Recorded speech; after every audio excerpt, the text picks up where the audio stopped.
ladies and gentlemen, and welcome to Info Pacific. Citizens of the metropolitan area of Port-au-Prince have welcomed the provisions announced by the National Police officials to put the armed gangs out of one ways. They hope that those measures will soon produce the expected results so that they can go about their business freely.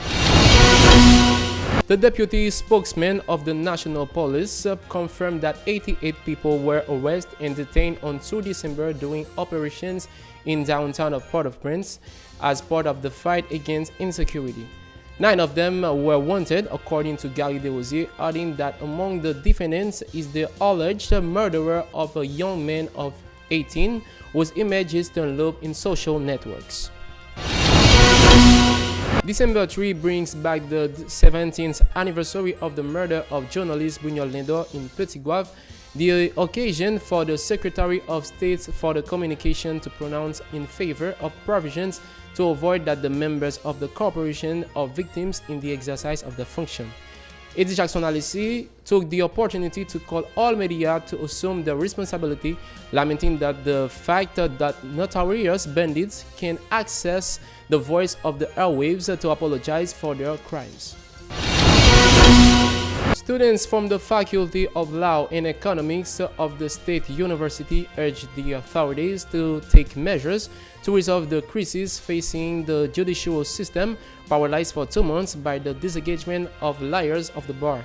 According to them, it is the prison population that is suffering the consequence of this movement to demand the departure of Clame Okmandamius of the head of the prosecutor's office. The Office of International Lawyers (BAI) and the Movement for Freedom and Equality Asian Brotherhood (MOLEGAF) believe that the freeing of the oppositions that calls for the resignation of the President of the Republic is only to ensure the defense of his personal interests. For his part, Oxygen David of MOLEGAF calls for executive unity within all sectors to get the country out of this difficult situation. Abroad, after the Parisian violence that sparked the demonstrations of Yellow Vest this weekend, Edouard Philippe holds permanently to Matignon.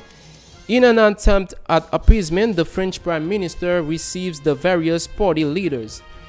In the right as on the left, a climb is constantly coming back. All are calling for a moratorium or a freeze on rising fuel taxes.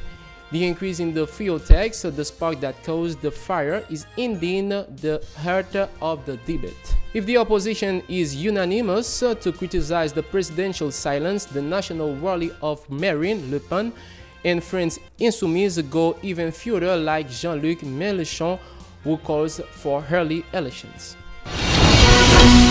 Ladies and gentlemen, this is the end of this edition of news. Thanks for following it. Goodbye.